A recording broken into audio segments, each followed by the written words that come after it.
Hi Libra, welcome to Amihan Tarot. Remember, ito ay general reading. Pwede ka makarelate, pwede hindi. So, kunin mo lang ang para sa'yo. At ito ay message from universe na gabay lamang. So, nasa sa iyo kung paano mo siya i-apply sa sitwasyon mo. At para sa mga napadaan sa akin channel, please subscribe. Pakihit po ang notification bell. At kung sakali makaka-resonate ka sa reading na ito, Libra, please share, comment, and paki-like na rin. So, Libra, ito yung message from universe for this week, July 20 to 26, 2026. Ang iyong overall energy, Queen of Cups, Challenge, Ace of Wands, Opportunity, Six of Swords, Past Energy, King of Swords, and then present, Seven of Wands. In the future energy, King of Wands, Advice, Knight of Wands, and then ang outcome, Five of Cups. So Libra, ang energy mo ngayon is si Queen of Cups. Ikaw yung taong ino-over o pinapakita mo ang pagmamahal mo sa mga taong nakapaligid sa'yo o sa mga taong mahalaga sa'yo. So, ando dun yung pagmamahal, ando dun yung emosyon. Kahit na meron ka mang ginagawa, ibang bagay, nag-make sure ka na sa kanila pa rin yung talagang focus mo. So, yung energy mo is punong-puno ng pagmamahal. And then, Ace of Wands, ang iyong challenge. May mga gusto kang gawin, but at the same time, may napipigilan ka. Pero ito yung gustong-gusto mong gawin, whatever it is. Ito yung Ace of Wands kasi is panibagong simula, which is isang bagay na gustong-gusto mo na nagbibigay sa'yo ng inspirasyon.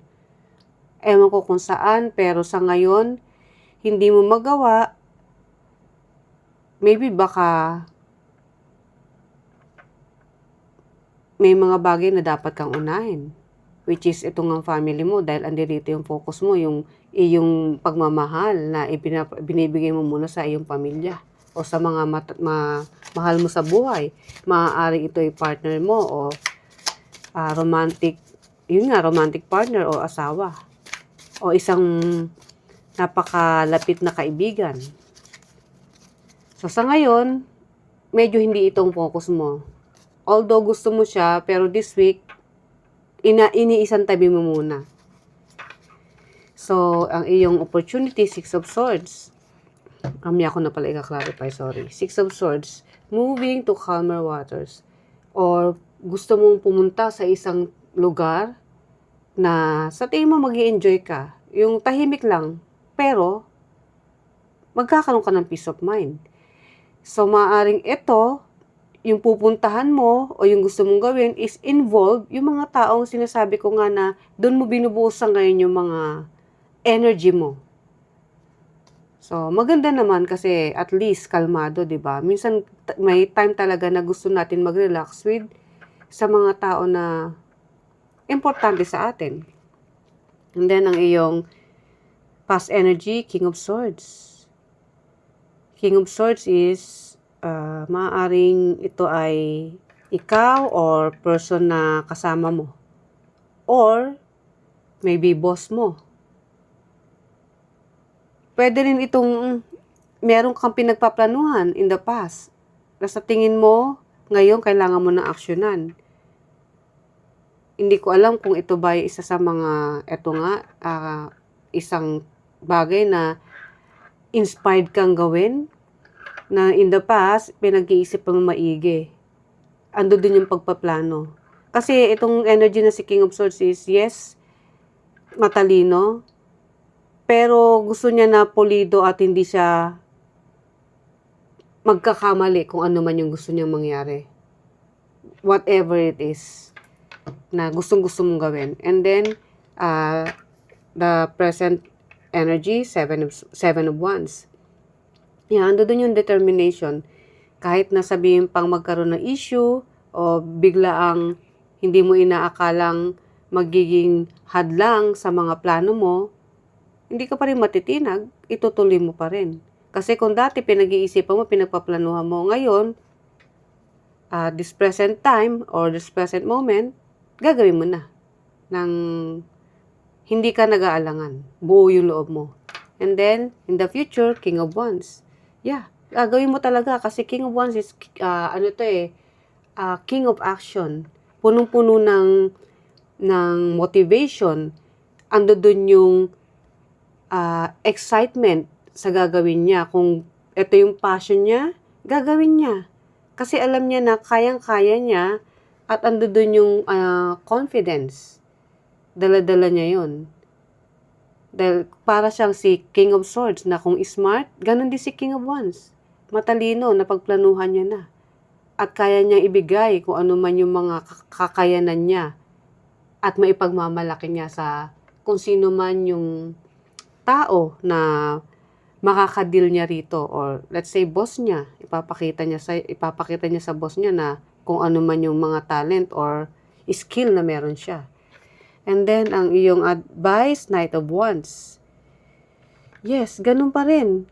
Puro determination. Kung ano yung gusto mo, sinasabi nga rito, ang advice sa'yo ni Universe, gawin mo. Dahil ito is magbibigay sa'yo ng magandang stability when it comes to finances.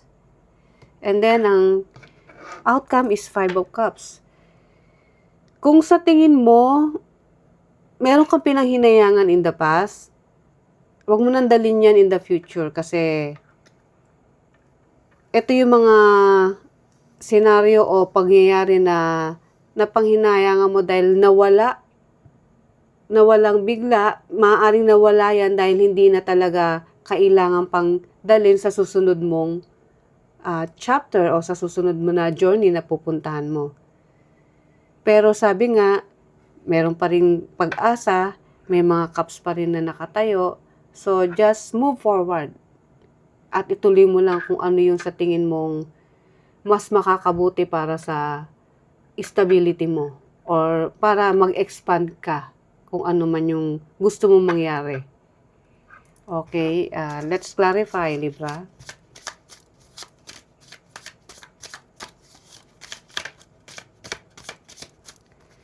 Queen of Cups, clarify natin yan. The Strength. Yeah. Itong pagmamahal mo na ibinibigay mo sa kung sino man ito, maybe romantic partner, or importanteng tao sa'yo. Kasi sa tingin mo, ito yung tao o mga bagay, or mga tao na nasa isang karelasyon mo na nagbibigay ng saya sa'yo. Doon ka kumukuha ng lakas kung ano man yung ginagawa mo sa pang-araw-araw. Tulad ng sa trabaho, isa siya sa inspirasyon mo. So, pag ang tao inspirasyon mo, natural, magbibigay ka rin ng dinideserve nila na pagmamahal mo din. Dahil, kumbaga, equal give and take yan eh. So, ando dun yung inspirasyon mo sa taong ito. Kaya, ang pagmamahal ninyo sa isa't isa ay malalim at talagang stable. Equal give and take. Kaya ang iyong energy is laging nasa kanya o nasa taong ito. Ace of Wands. Ang challenge is King of Cups. Okay. Sabi rito, since nagkakaroon ka ng nag-aalangan ka sa mga bagay na gusto mong gawin, pero pilitin mo kung kaya mo namang gawin. Kasi si King of Cups is kung kaya mo makapagbigay ng oras sa iba na importante sa'yo, may ano yan eh, kasi magaling ka magplano eh. Magagawa mo kung gusto mong gawin. So, wag mong hayaan na minsan may yung nakikita mo yung opportunity pero iniisang tabi mo. So, yun yung kailangan mong baguhin.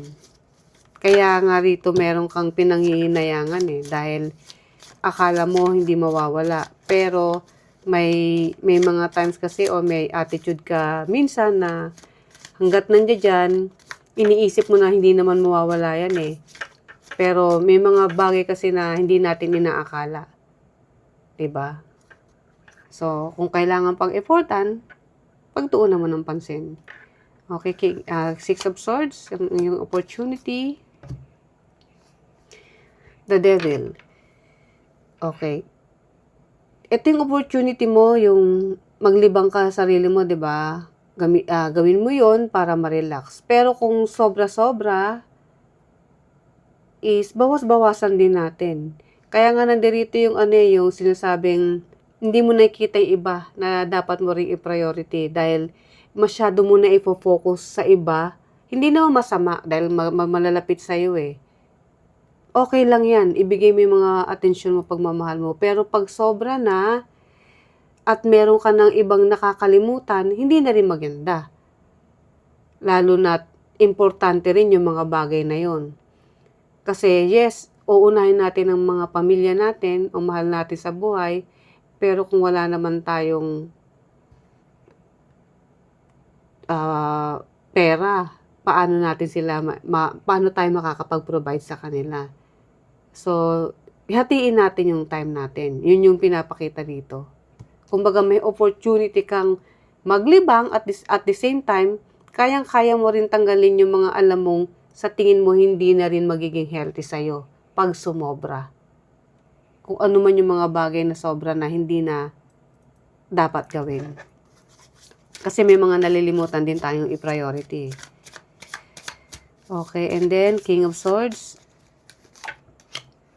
Three of Swords. Okay. Hindi mo hahayaan na kaya ka naging matalino rito dahil kung meron ka mga bagay na hindi ganun kaganda ang resulta, sabihin natin failure, make sure mo na gagawin mong isang bagay na nakaplano na talaga para hindi na maulit kung ano man yung failure na nangyari in the past. So, kaya itong energy mo ngayon is kailangan mo ng determination. Kasi kumpleto ka na ando doon na yung pagpaplano, ando doon na yung pagiging matalino, maraming alam. Kasi itong si King of Swords is marami ring alam yan. So, ang gagawin mo na lang ngayon is umaksyon hanggang sa in the future. Okay, and then 7 of Wands. Clarify natin yan. 9 of Wands. Yeah, 7 of Wands to 9 of Wands. Tama. Hindi mo hahayaang merong humadlang sa pangarap mo o sa gusto mong gawin, which is itong mga project or trabaho na meron ka. At the same time, ito yung pinagtiyagaan mo na talaga eh. Kasi itong 9 of Wands is, yes, dumaan to sa mga struggle na naging matibay siya. Kaya kahit ano pang bagyo o problema ang dumaan sa kanya, hindi mo na matitinag dahil ito yung taong punong-puno ng experience. Kahit sa ang sitwasyon. Ito yung taong expert na hindi basta-basta bumibigay kahit ano pang maging issue o problema. And then King of Wands, clarified by the Hermit. Yeah, kasi in the future, itutuloy mo kung ano man itong mga pinag-e-effortan mo.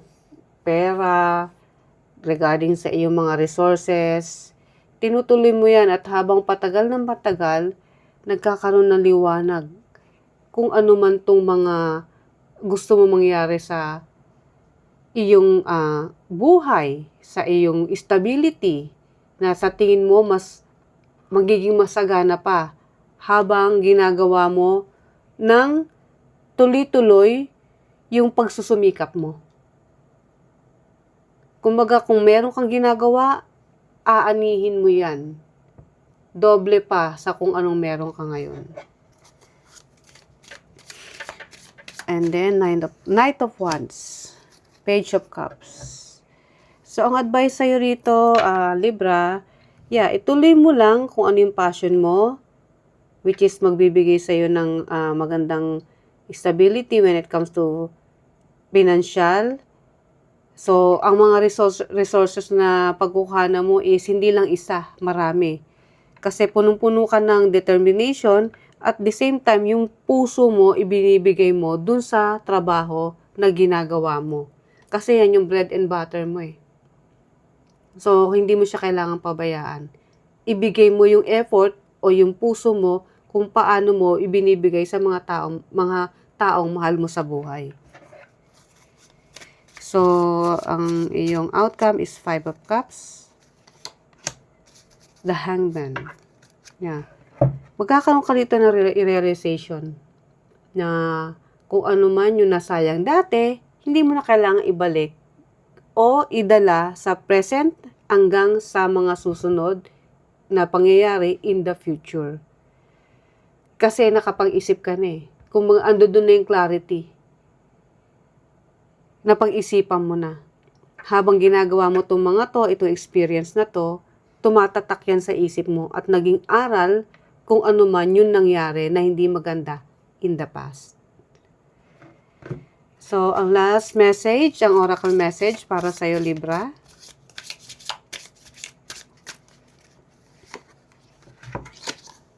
Coral Castle, live with intention and purpose, aligning your action with your deepest values and desire. O, diba? Kung ano yung intention mo o yung life purpose mo, dun ka mag-focus.